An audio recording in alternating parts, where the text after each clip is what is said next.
Oh, wow. It's our new intro. This is our new intro. Oh, great. One of our artists made this for us that we had on the show. Courtesy of Grayson Boss. So we actually have musicians come here to play too. Let me welcome everybody first to the Hey BigHead Show. Pretty good. We're excited to be here. We have Frank Vento, owner of Carmine's Pizza Kitchen here. How you doing? Good. Thanks so much for being here. Oh, thanks for having me. A lot of fun. So you just got here, but to kind of give you a little brief overview of the Big Head Show, we have a lot of local artists and performers here. And that area is where the musicians will come in and they'll perform some acoustic versions of their own songs and stuff like that. So Very cool. And that's me when I'm not here. And that's Heather when she's not here or when she's hungover. We use that as fill-in. Just put me here. Yeah. But no, the new intro song from Grayson Boss. Grayson, thank you so much for creating that. We're excited to have that be part of the show. All right, Heather, good morning. Good morning. This is the earliest we've shot an episode of the Big Head. I know. Big Head. I'm still tired. It may be 9 a.m. on a Thursday, but it's never too early to talk about pizza. And You love pizza. I do. I'm Italian. I'm half Italian. When we went to that pizza festival, shout out to Ozempic, I had one bite of everything because I could not eat more than that.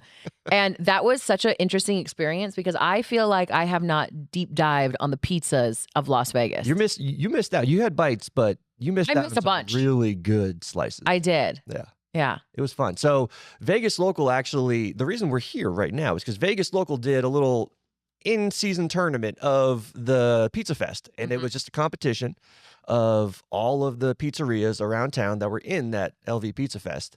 And I'll be honest, I had no idea Carmine's had the Following, the cult following. cult-like following that they had. Awesome. Without a doubt, Carmine's blew the competition away, and Carmine's was delicious. And I was really excited that you guys won. I'm really excited that the community came together on my Instagram post and voted Carmine's as the #1 pizza in that Pizza Fest.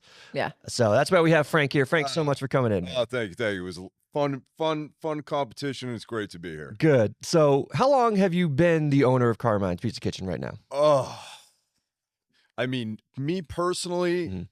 within the last decade, but Carmine, my father's he's been the president, the owner since 1976. How did Carmine come to Vegas? Tell us the backstory of Carmine's Pizza Kitchen and your dad. Oh, okay. So 1976, he came out here with my mom, and there was no pizzerias in Las Vegas. It's crazy. There's nothing. Well, there was. It was Shakey's, Godfather's, the traditional, and they were great. Pizza Were Hut. those chains at the time or were they just... I think they were starting to just Okay. become changed. Gotcha. Okay. And there were, that old school walking up, asking for a slice of pizza just did not exist. Sure. So, he was driving a cab at the time, and he took a chance and opened this first little spot. It had like 10 tables in it. Aw. Called it Villa Pizza, and the way he found the name, he walked into the health department, Mhm. and they asked him, "What's the name of your business?" And he didn't know. And he said that he looked up, and there was a picture on the wall. It said Villa, and he was like, "Villa Pizza." And That's kind of a really cool story. that's how Villa Pizza happened. And he opened the first one in 1976, and as more family members came out from back east and they all got into the business and opened up a unit each themselves. It's pretty crazy how names come together like that, like something, a moment like that, where just as small as Just looking up. and seeing the word Yeah. Villa and having to be Villa Pizza. I mean, I just found out that my last name Figurelli, it wasn't actually Figurelli. It evolved over the past few years, but just recently I just found out that my great grandfather wasn't a Figurelli. He was Figueroa or something like that. And wait, stop. Your family just slowly changed your last name? That's what happened back Okay, in the day. I just Collins, and we're like many generations of Collins. Collins We is just easy go, name. one day we're just going to add an S to the end of this. That changed the vowels. Yeah. Yeah, well, there you go. Tell the Figurellis they're weird. I'll make sure to pass that on to my next family reunion. Thanks for that. Okay, so this was what, 1967, you said? 1976. 76. Yeah. And then my, he opened the second one with my Uncle John. Okay. who was So did your family slowly just start moving? They like saw like what he was doing and was like, I want some of this. right. My Uncle John, who was he was in the Navy at the time, my mom's brother, and he came out and opened the first Villa Pizza in the Meadows Mall. Oh my Wow. God. And I worked in that Meadows Mall during high school 2-3 times a week, washing dishes, you know. Do you feel like Vegas is so small? If you're from here, it's super small. Like the things that like I find out, like I started this Instagram called Raised in Vegas, and the amount of people that have reached out and like told me their origin stories from Yeah. here, it's so crazy. Like how there's like literally probably a group of like 20 people Sure. who literally started it.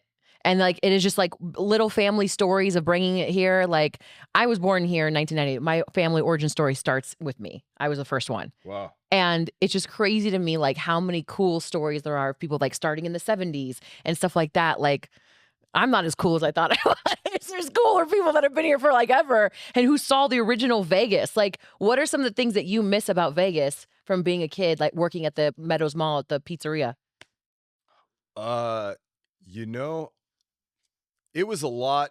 It was a lot safer Yes. to be involved in communities and have and you know when Wet and Wild first opened. Yes, Wet n Wild. She has this Joke. unhealthy obsession with Wet and Wild. When Wet and Wild first opened, we would get dropped off there for hours. Yeah. You Ow. could never do that now. Would you ever drop your kids off on the strip for hours? I mean, not on the strip. You See? know, back that it was on the strip, and you know we would get dropped off, and it was not just Wet and Wild. After Wet and Wild closed, then there was the car shows and the truck shows, And the Adventure Dome. and they had Power 97 dances where like kids can go and dance and just be. What a time. It was a great time. What a time. Like Vegas is not that anymore. Like, Well, it's different now. It's an entertainment capital of the world. but it's like almost like it's funny to me, like people say like when the mob ran Vegas, what's crazy to me is like back then, like you could get shrimp cocktails for 99 cents. Like Vegas used to be like the affordable place to take your family, and like families would like, I think, come here on vacation and love it and be like, I'm moving here. And now it just seems like this over the top expensive place where only you come to if you've got money. Sure. And it's mind blowing to me. And man, I fucking miss Wet n Wild. Well, these casino owners are now, you know, they need to make profit, and they have shareholders now. And so they need to make changes that aren't necessarily affordable to the common person, but they're focused on, you know, making their bottom line. All right. How much money you got? Should we make Wet n Wild happen again? Sponsored by Carmine Pizza Kitchen. Wet and Wild V2. All right, so take me back to your dad, Carmine. What was his initial vision for starting the pizzeria when he first got into it? Do you know? Like, You know, what were his goals? his goals. You know, I have to tell you the story. So, I distinctly remember living in a house and waiting for my dad to get off of work. No. And we didn't have furniture. I remember I could see it today clearly. And I would sit in the living room with my mom. My mom would sit by the window, and we'd wait for my dad to get off work because he would bring home pizza. Sure. And that's all my parents said we can afford. Was the pizza from the restaurant? Well, no, but that was it. We Oh, couldn't just go pizza in general. Okay, gotcha. She couldn't go get groceries. The business was just taking, you know, Just starting off. just being born. They didn't know what kind of money it was going to make. They were praying it was going to make a little bit. Mhm. And, you know, I think his vision was I have to put milk on the table. Sure. And I have to I think he was just hopeful that it was going to go. Yeah. Because he didn't know. You know, he's from Italy, and he didn't speak any English when he got here Oh. to Brooklyn, New York. And, you know, if he missed that opportunity, it was going to probably eat him up for a long time. So he was trying to like balance that for himself. Which part of Italy? He's from Sicily, actually. He's from Milazzo, Sicily. So Okay. he's from the real old school. He's old country. school. He's old school. What- He's old school. What side of town did you grow up in? So I grew up on, I don't know if I can, so Tamiyasu, so it's kind of like Pecos and Sandhill area. Oh, okay, gotcha. Oh, in that by that Old school Vegas, yeah. Over by Votech. Well, Yeah. now it's I don't know what it's JSEC or something like that. Yeah, I'm not really sure. Yeah, so Votech was we drive up on that mountain and you try and make out with your girlfriend there. It was like the place. It was the place. It was the place. Heather, is that where you try to make? No, I would do it at the airport has like a little parking lot. Oh yeah, and you could watch the planes come in. That's romantic. That's like straight from a movie scene. Yeah. Good. I mean, it's still there, it still exists. Yeah, Hey, you there can you still go. do it. Frank, bring your wife there. Actually, that's a really good Instagram Little post. date night. Yeah. So fast forward a few more years, you got involved and started working at the Meadows Mall location, right? Not quite. So I through high school, you know, you had to work in the place. Of course. You know, we were cheap labor for Yeah. for the older cousins and my dad and my uncles, and they were, you know, and we learned how to do it right there. But in 1990, I was like, yeah, I'm out of here. I'm leaving. I don't want anything to do with the food and beverage industry. I hate it. Just turned 18. I just graduated Valley High School, 1990, and a month later, I was in New York City. Wow. Yeah. So you went back to New York. Back to New York, leaving everything behind me. How'd your family take that? I mean, good. You know, that was what he was fighting for. That was what he was working for, is to give his kids a better opportunity to go and figure it out and do whatever you wanted, you know? So Carmine never really tried to force you to stay in the business at all. Never. Not one time. That's a good dad. Yeah, never asked us to do it. Never said you had to be here. But then I could tell you exactly how it happened. I left and I was in New York City for 5 years. And then I remember being in Soho. I lived in Soho for a minute with a friend of mine, Soho Village. And for the life of me, I could not tell you the name of the pizzeria because there's so many pizzerias. There is. But what was a defining moment for me was like the aha moment, like I got it. We went in the pizzeria and you get to know the people that own the pizzeria. Sure. They're there all the time. There's not a manager there. There's not somebody. It's the owner. It's the owner is there. The family is there. And, you know, we just got friendly. And then I realized that they lived above the pizzeria. And so their life was the pizzeria. That was their life. And you know, they were very happy. And it was a very warm, and I said, You're like, time to go home. I got it, you know, because at that point I was already there 5 years. I didn't know if I was going to stay. Yep. So then I came home and I told my dad, I said, you know, I want to go in business with you. And he looked me in the eye, and my brother was sitting next to me, and he looked my brother in the eye and he said, I'll give you an out. He says, I'll pay for wherever you want to go, wherever you want to do. Don't do this. Wow. He said, and the reason why he said that, I get that today, because it's not easy getting up every day and owning your own small business and being there every day, because no matter what, and I tell people, if you come into a owner-operator business, you are going to catch that owner on the phone, talking to his wife, having an argument with one of his kids. If you see that, you're in the right place. That's right. Because the torch has been passed on properly. Yeah. You know? Once you're that involved in the restaurant business, I mean, so my dad's a restaurant consultant as well, and he consistently tell me, one of the things that these new business owners would come to is they think that because they threw a dinner for maybe 20 people and, you know, everybody had a good time, the food was delicious, that they think, oh, I can open up a restaurant doing exactly this.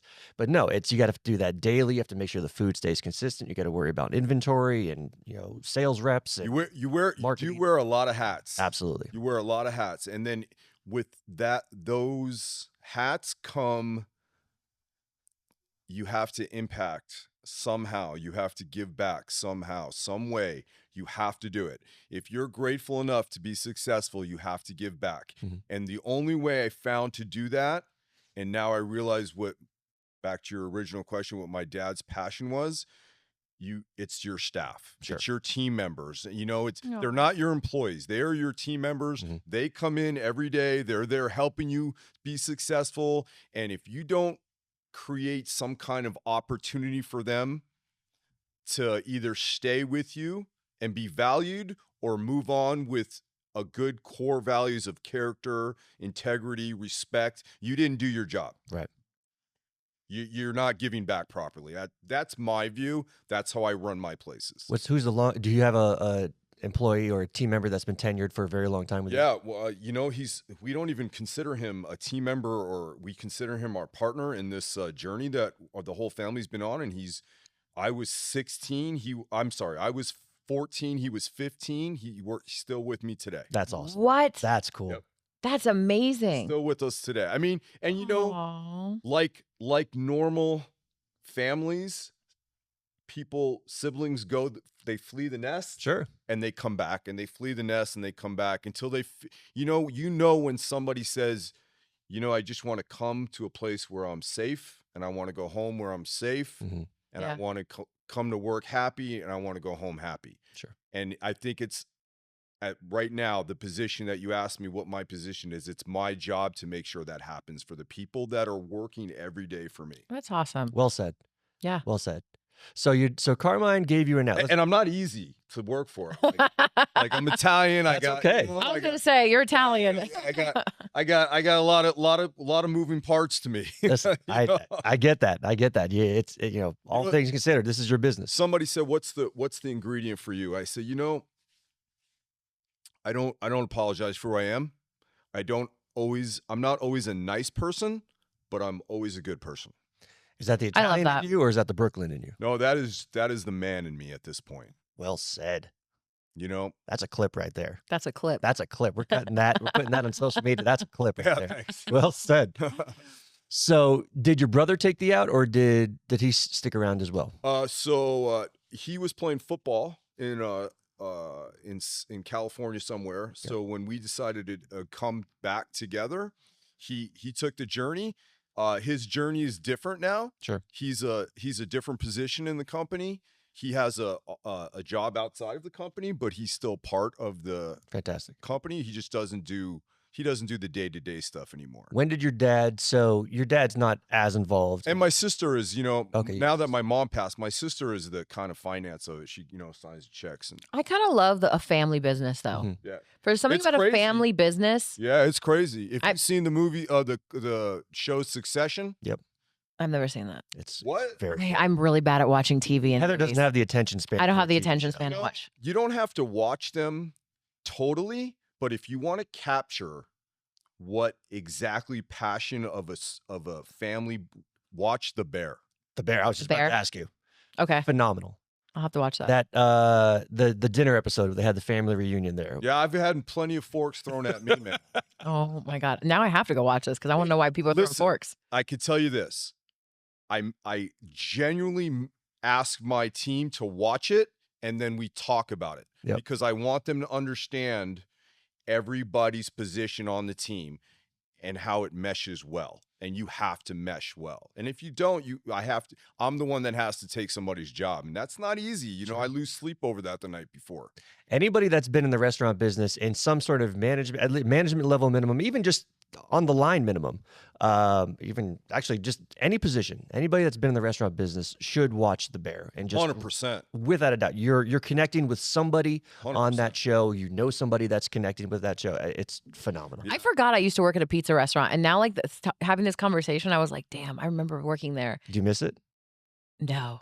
What, No. was it here? Yeah, I was here. Well, oh. It was I think it was called Beach Pizza off of Buffalo and near Cheyenne / Lake Mead area.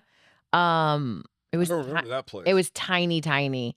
Like this one lady owned it, and it was craziness. Yeah. She was not a good manager. Wow. Yeah. There you go. You need a good leader in the pizza industry, I have to say. Yeah. Leadership is definitely important. When do you feel like your dad started to hand the reins over to you a little bit? That's a loaded question. I don't think he's fully let go of the reins yet. Really? No. Really? But he definitely sits next to me while I drive. Sure. Yeah. And I'm grateful that he's still around. You can't buy that kind of knowledge, or you can't go to school for that kind of knowledge. Does he to this day be like, hey, that's great, but I would do that differently? Oh, hell no. Okay. He doesn't say that at all. He says, you do it this effing way. Don't change my thing. And if you don't like it, get the L. Really? That's Good for him. how it is. And you know what? Maybe it was like a guidance guy. Like, you know No. what? I trust you. That's his leadership way. Yep. My leadership way is to take what he's trying to advocate and teach us and now pass it on a different way. That's But awesome. The same concept has to be there. You cannot mess around with simplicity. Yeah. And you cannot mess around with tradition. And if you do that, is when you become a different kind of pizzeria. Wait, what's your most popular item on the menu? I mean, our pizza. But like, is there a specific pizza that like you guys are known for right now? Right now, there was her name was Shay. She was an influencer, and I'll tell you the story. It was very funny. I was making a pizza for the window, not our traditional pepperoni, but it's in the window, and you walk in and you see all these. Was it Shea Vegas? Yeah. Okay. So you come in and you see all these cool pizzas, and I made the pizza wrong. I started to make the pizza wrong that I was making. I'm like, damn, what am I going to do? So I made this one pizza, and I'm like, all right, here's some pesto, and here's some Alfredo, and some, and then our house Nona sauce or marinara. And she came in, and she said, what's that? Let me taste that. And she tasted it, and it was the pizza at the Pizza Fest. And Wow. Now it's on the menu. That's amazing. And that was a mistake. It was just a mistake. I made a mistake that day. A happy accident. Happy. Yeah. That's always, what's crazy about like social media food influencers? Like if you walk into a business and they just have something unique, it could be something simple, like you messing up a pizza with pesto. Right. The right influencer will blow it up. It's crazy. I have to say something about influencers. I think Would love to hear this. I think some of them, not some of them. Let me rephrase that. I think what this new thing that's been born, this influencer, I think it's detrimental to small businesses in general. Mm-hmm. I think they should mesh well with small businesses. There are people that are family-run places that don't understand technology. They don't understand how to use Facebook. They don't understand how to use IG and all these things. And there's a lot. I'm like, I'm like, come on, that's a lot for me. I think they're so good at helping the success of something a diamond in the rough. They find the diamonds in the rough. That's what our job is. Yeah, and that's great. I love that. The influencer world, I'll just give you the backstory really quick. We obviously have to make money somehow to keep this going as a full-time And job. you should. Yeah. That's why a lot of the times we'll go find a small business like wherever. And then if we're like, hey, and we blow something up for them and they see the success of it, a lot of the times those business owners will then take us on and pay us, $1,500, $2,000, $3,000 a month to run their social media. And that's what a lot of our business comes from, is like a small business being like, hey, we saw the success of what you could do. Can you please do that on our page? Sure. And that's honestly the best way for a small business to grow, is to hire an actual influencer to run their account, because you're always going to be on top of the game. When you hire an agency, no offense, because Andrew owns an agency. When you hire an agency that doesn't really know social media, what happens there is they're just posting pictures, or they don't know the brain of an influencer trying to make viral content. And I just think that that is the best thing a small business could do, is if an influencer does come in and blow it up, they understand your product, they understand what to do, hire them as a social media manager. It really does help. I agree. How do you feel? I mean, you kind of elaborate a little bit on that, but the way the current climate is for marketing, especially on social, do you work with a lot of local influencers, or do you really try to keep it in house and showcase your food and your family and your culture through their page that way? No, I'm ignorant to that. Like I do not know how to do that. Like, that is not in my wheelhouse. And I think that is one of the most important things about any business person. You better know your weaknesses, because if you don't know your weaknesses and you don't hire the people that complement your weakness with strengths, you're not doing it right. So I go out, I look for influencers, and I look for people, and not just any influencer. I have to sit across the table. I have to get a good vibe. We have to connect. They have to understand. We have to like each other. it doesn't mean the influencer before I didn't. It just means we're not getting the same vision. You have to have the same vision, yeah. Yeah, you have to have the same vision. So once I do that, and then they give me a price, and I say, okay, listen, I have all this. This is what I can afford out of the business right now. What do I get for this? What could you do for me for this? Right? I think too many, and I don't mean to say this. No, you're fine. I think too many influencers come in with not knowing that and miss an opportunity to help a person based on what they can afford. Sure. So, because if they say I can't afford that, then they leave. You find out what they can afford and give them that. Does that make sense? No, it does make sense. I will say this: an average account for a small business to run, I feel like I'm pretty good at it, would be anywhere between $1,500 to $2,500. For what? For $1,500, you're probably going to get 3 posts a week, some stories, some replies to your DMs, and stuff like that. $2,500, you are full-fledged in that business. You are posting every day. You are posting maybe even multiple times a day. You are really going hard at that account. And I feel like that's probably the average of what an account manager is going for right now, especially for a small business. Now, if let's say a casino hits me up and asks me to run their account, I'm sorry, $5,000, if not more, because that's a full-time job. And I think that anywhere between $1,500 to $2,500 is a good price range for an influencer and a small business. But you also have to look at a business like, okay, a small business that is selling, $50 donuts. They can afford the $2,500. A small business that's selling $2 slice of pizza, you have to think in your mind as an influencer, okay, they will have to sell, Vegas education, bad at math. They'll have to sell so many slices of pizza to be able to afford me. Can I make the content for them to get that success? The lifetime ROI of whatever it is you're doing. Thank you, ROI. Yeah. See, not good at that part. Good at making content, not good at that part. But let's segue to, we mentioned earlier, Carmine's, they have a very dedicated following, and I feel like grateful for them. We love our family following. They're family to us. You've had that. I feel like even before the importance of social media hit. How did you do that? Well, I didn't do that. I didn't do that at all. I may have had a part in that at this point in the chapter of my family story, but I didn't start that. My father, my Uncle John, my cousin Rick, my cousin Frankie, my Uncle Sal. Yeah, big family. They of course he does. They started that because when you walked up to those pizzerias, they were there. Sure. And they were the ones saying hello to you, and they were the ones coming out to the tables and making sure you were okay and making sure you brought your kids in, and my dad was Uncle Carmine for so long to a lot of people. If you ask around, he's Uncle Carmine. So that impact that he had on the community is why I keep doing it today. And John met Sam and John from Metro Pizza. When they came out here, I remember sitting in the booth, and I hated being there. Probably I was 10 years old. And he was having conversations with John and Sam about being in the pizza industry and da-da-da. And here I am now, and me and my brother deal with Sam and John. My dad he gave John and Sam an oven to open up one of their units because they could not find an oven for nothing. Wow. And they had to open. And my dad said, here.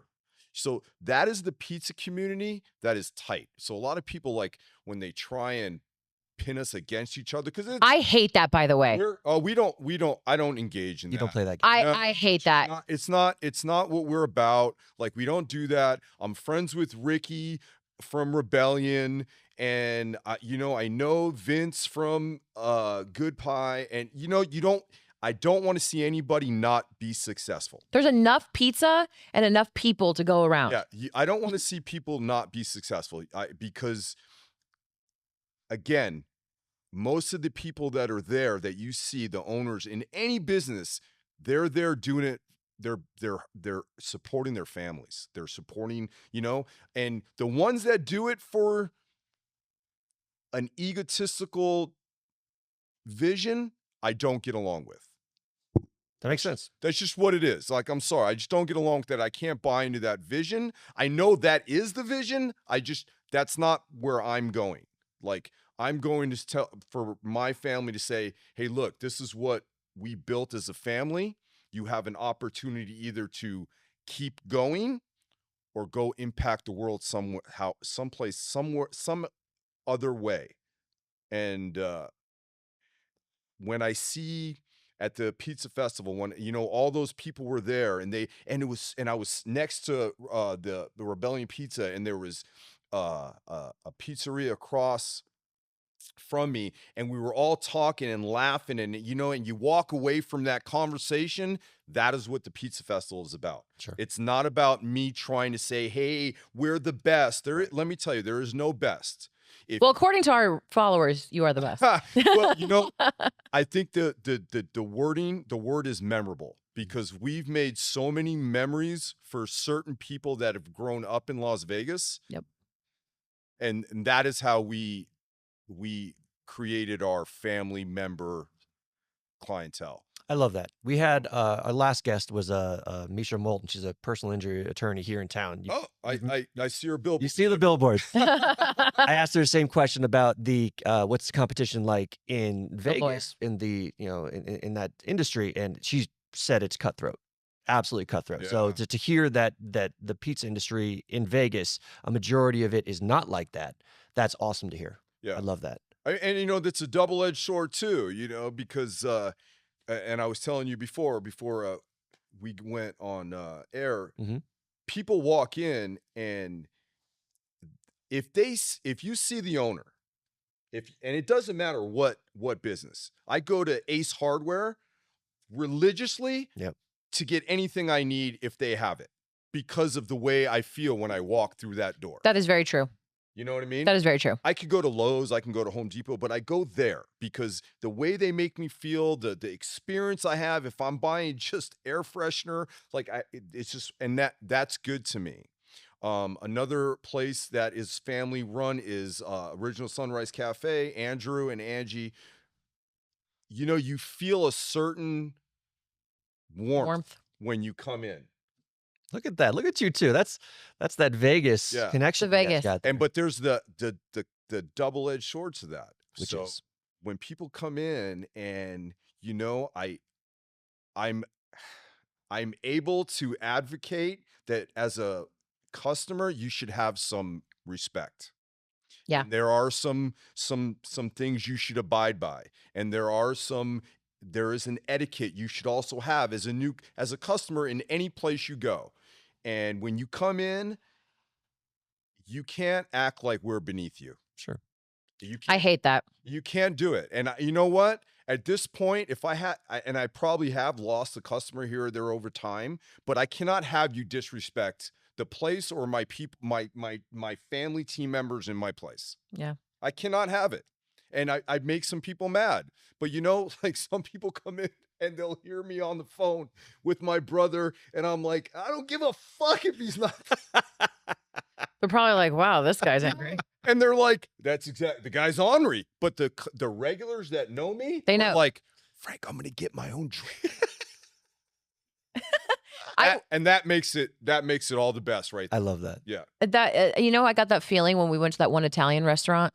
I forgot what it was. It was the Italian restaurant. Yeah, it is. Yeah, you're right. What was that I called? don't remember, but I remember. It's another pizza spot. New York Pizza Pasta. Oh, New York Pizza and Pasta. Yeah. They've been around a long time too, though. Yeah, I got that same feeling, like that same warmth. Like the mom was back there, the daughter was back They've there. been here for a long time. Decades. Yeah. But I was just like, wow, you could just tell that this is like a family place. It wasn't fancy. It wasn't over the top, but it was just a family business. Is that what you want? No. Like really, is it, when you go in a restaurant, if you wanted to go for a nice chicken parm dinner with spaghetti, do you really want to drive to the Strip and pay No. an extra not. 12? Absolutely not. Double 15, or do you want to go in a small little intimate place where you can wear your flip-flops, put on your yoga pants, And eat food. laugh with the And it's owner, their and go family home? recipes, and it's just so good. You could just tell the love is put into that. Right. I think I did. What did I get? I got an eggplant parmesan. Yeah, you did. It was eggplant parmesan is my favorite of all time. Yeah. And I just felt that way. And Now you have to come try mine. oh, you have an eggplant parmesan? Oh, of course, I have eggplant. Dude, I'm so bad. Frank's got it all. I suck. I'm literally over here just eating Well, no, Stefanos every day you're and Mackay. You're a busy girl. You're on the move. I am on the move, but I literally, there's 2 restaurants by my house and Stefanos and Mackay That's it. every day. Yeah, Stefanos is pretty good. Though, Yeah. you know? Stefanos, another business also born here. Yeah. Is it? Yeah. They started off across the street from UNLV. He's a great guy. Great guy. Great family. You know, I don't know them personally, but in the mix of small business in the restaurant community, we get to pass each other by. Sure. And you know, and you want to show admiration for that platform of people, I think. What goes into a good pizza? I have a Do few. you believe, I wait, I have a more question. of these quick hit questions, by the way. This might be a really dumb pizza question, but do you feel There's like, no dumb pizza question. like, okay, one particular pizza restaurant recently came here and they're like, we have a water filtration to help us make man. the pizza of your dreams. Let me just tell Do you feel like you need that? Let me I'm gonna get a lot of heat for this. But again, I'm going by what I was taught. Lake Mead water pizza. I was going by what I was taught from the man that started this trend, and that was my dad and my family. She said, do you know, and she says, she looks, and she's been coming for decades, and she says, you know, your pizza's great, but it's not New York pizza. And I said, okay. I said, you know, I want you to look me in the eye and I want you to tell me what the difference is in New York pizza and pizza around the world. Because you cannot tell me that you've had pizza in every state, every city, every little mom and pop joint across our country, and you're telling me that you can tell the difference between New York pizza and any pizza because the water is different. Listen, stop that. Like, Stop that right now. but I can tell you what the difference is. Sure.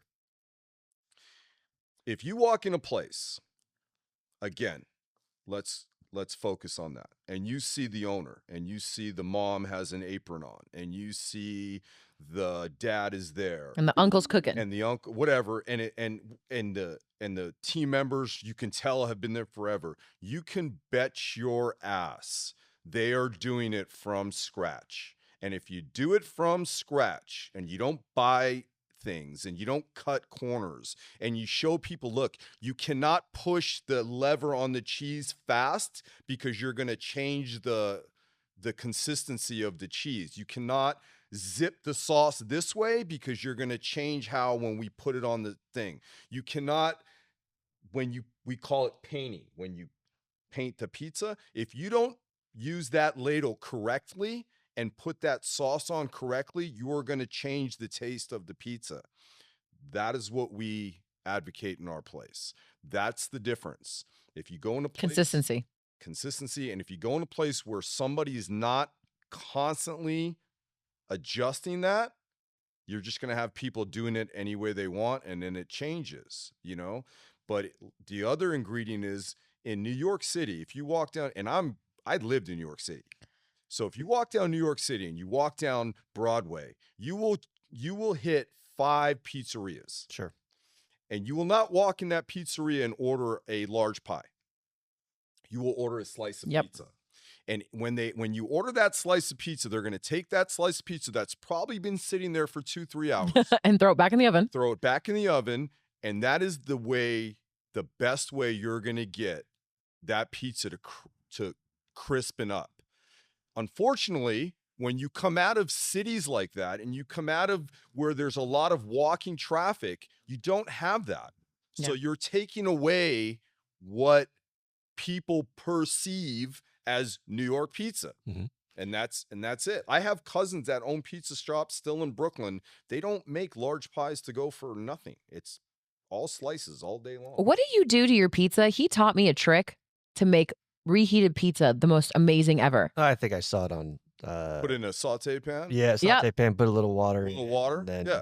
recovery. You want to heat up. I mean, you want to heat up that stone. But it's so good. Like that's like normally I just, no offense, like I just eat a cold slice of pizza from the fridge. I'm like, yep, that's good. No offense, like Frank's gonna be offended that you eat cold pizza the next day. Listen, if you're eating cold pizza, Frank's gonna walk out. He's gonna be like, I can't take this. Yeah, but I tell people it is the way you train your staff to make your product. And consistency. And like that's why I love the pizza festival. Yep. It's a lot of those guys that are there every day making sure The pizzas. that stuff is done properly. Pineapple on pizza. What are your thoughts? So We're gonna be fighting words right now. no, not at all. I go through an obscene amount of pineapple a week, and we have incorporated so many different pizzas with pineapple, and just to see how much people like pineapple. Now you have to do it the right way, you know. There's tricks to putting the pineapple on the pizza. I can't tell you all my tricks because I'm not gonna do that. Don't give away the secrets. There are secrets. There's the way you put it in. It's how it's blended with the cheese, how it moves on the pizza. You know, it came from, I think the guy was from Canada, and he tried to infuse Chinese cooking into pizza with sweet and sour. Yes. Because in the Asian culture, pineapple's very prominent in a lot of their dishes, and he just put it on pizza, and that's how it was born. I love pineapple. And then it just came across. My perfect pizza is thin crust with pepperoni, onions, olives, and pineapple. That is my favorite pizza combination. And then ranch. You love your ranch. Love ranch. What's it may not, it doesn't have to be on your menu, but what's a pizza topping? You haven't been to Carmine's in a while? No. She's been in the Fort Apache one. Listen, the Fort Apache one. You got to come. Have I? Yeah. Here's the problem. You got to come to the Gibson one. Here's the problem. I go to the same restaurant every day. Yeah. She needs to get out of her my bubble. house. I need to get out of my bubble. As a food influencer, I don't even call myself food influencer. My whole Instagram is just talking shit about being born and raised in Vegas.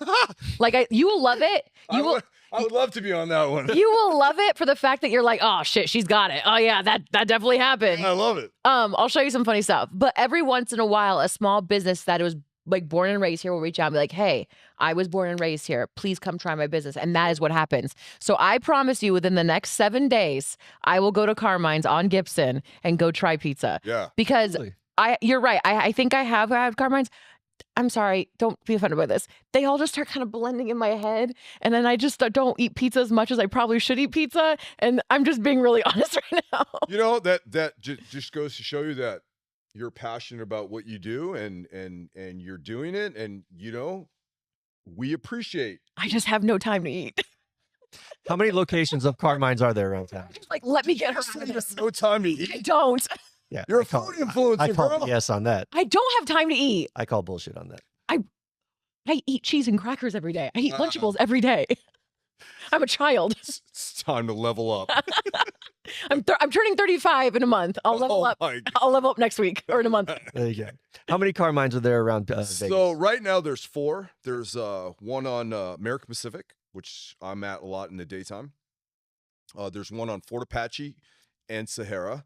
There's one right next to the Raiders. Oh, I've definitely been to that one. Yeah. Okay. My cousin Bruno. Okay. I've definitely been to that one. There's the one by the Raiders practice field, which is our newest one on St. Rose, and one of our older ones on Horizon.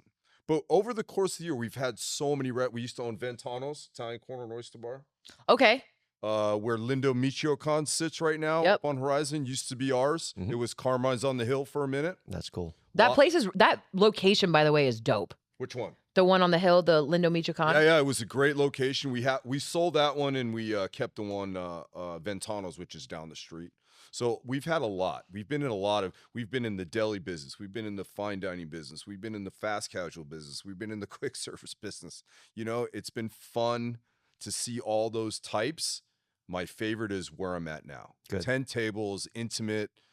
You see the same people come in with their families. Those are the best restaurants, though. Yeah, it's just it's very overwhelming knowing that every day you can't wait to get up to do it again. Sure. And if you don't have that, man, it's time to find a different career, I think. Let me ask you 2 more questions, then we'll get out of here. Take me through your day. take you through my day. That's right. You're a very intriguing man. You have a lot going on, Oh, and you definitely have no short of showcasing who you are and nah, what you're passionate about. yeah. So explain to me what goes on behind the scenes. Oh man, if I get emotional, I'm sorry.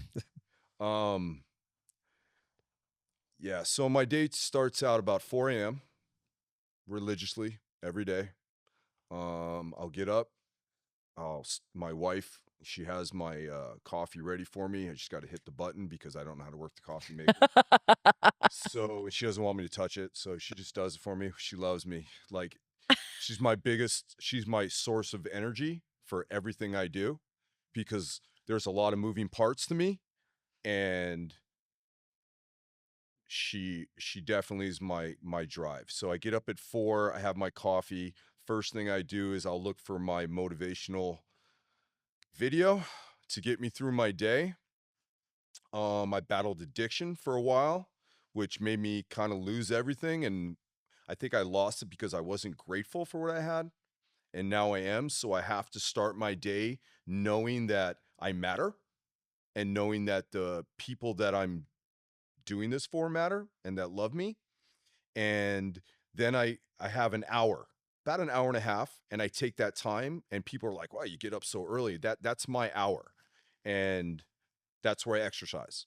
And I'm 53 and I do it for an hour and a half straight. Usually it's not to music. Usually it's to some kind of motivational speech to make me get ready for the day. Um, 6:30, I'm out the door. I'm on to the first place. And I can tell you how I do this. I walk in, I touch some part of the wall.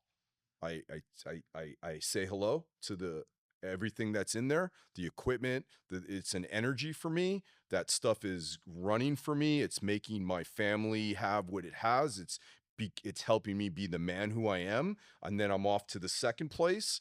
I work in one of those places for 6 hours before I run a small group of errands between 2 and 4. I'm back at one of the other places for the night. And then I go home. I read a little bit. I spend some quality time with my wife. And then I thank God that I'm breathing. And I go to bed. And I thank God I'm breathing when I wake up. And I start again.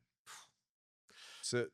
Man, let me tell you, Vegas is lucky to have the Vento family here in town. Oh, I don't know That's about that. Like I said, I'm nuts. phenomenal. Come on now. Yeah, I'm a little nuts, you know. We're all a little nuts. Without That's the truth, though. It's the truth. Like to put it all out there, that is the truth. without getting too into it, and I don't want to make you feel uncomfortable. No, that's all but right. how? Ask me what you have to. What kind of addiction was it? Oh, so when I was a young guy, you know, I, I didn't do drugs. I didn't drink. I don't drink at all. And I was sitting with my friend one day and I was in my mid-20s and I said, man, I got a headache, and he says, oh, try this. And it was before we even knew what that stuff was. And he gave me a Percocet and, it was and I don't mean to be rude, but it was a fucking demon I didn't see coming. And it latched onto me like Oof. I never thought something could. And I was functioning every day. And I went from taking probably one a day to 15, 20 a day. Oof. Wow. And so then life takes everything away from you when you're not grateful. And I was not grateful, probably because of the addiction. I just did, and I lost my wife. I lost my house. My first marriage was tanked, and then I lost my house. Then I went to jail. Then I lost trust from my I lost trust from my kids, and then I lost my second marriage, and then I had to kick the habit. And I remember I was working at the I think I was working at the Green Valley Ranch. I could and I went home and I took the week off. I locked my closet door and I stayed in my closet for like 4 days. And the only thing I came out was to get a drink or get something to eat if I could eat. And then I woke up one day when I was starting to get clear, and just life just started giving everything back That's to me. fucking willpower, because I know a lot of people that were addicted. Well, there was a lot of people counting on me. Yeah. There was a lot of people counting on me, and it wasn't fair. I was being selfish, and it wasn't fair to what I was doing, not only to them, to myself as well. And like I said, that's why, you know, people are like, that's kind of cheesy. He walks in and says hello to his equipment. I'm No. like, nah, man. Not at all. I'm like, you don't know. If you can say that, you don't know what you're talking about. Like, you have not hit rock bottom in any way, shape, or form in your life if you're not grateful for what life is giving you to live. That's very well said. Stop asking hard-hitting questions that are make me cry. I wasn't ready. Listen, man, I'm only a pizza guy. That's it. I just make pizza, man. Pizza. Girl, come to Gibson. We'll put it on there. Okay. I'm going to even show you the secret. Frank, that was awesome, man. I thank you so much for sharing Hey, that. and you know, I just want to thank you for having the contest, man. It was a lot of fun. This is great. And you know, we were watching, and all our Facebook family and our family was watching, and we were not involved in the competition. Like, oh, we got to get it, and oh, F them. We were like, oh yes, This is fun. Bell's in front of me. Oh yeah, it was great because I didn't care who won. Yeah. It was the process, and it was a great process. I would say for the people at home listening and watching this to go follow Carmine's on social media, but it seems like they're already following Carmine's on social media. But definitely, am I? You are now. You better be. After you have the pineapple pizza. That's right. But Frank, thank you again for coming in. My This was pleasure. great. Go check out Carmine's Pizza Kitchen all throughout Las Vegas. And we'll be back next week on the Hey BigHead Show. See you. Thank you. I can go to follow. I think I do. That was awesome. Yeah, thank you.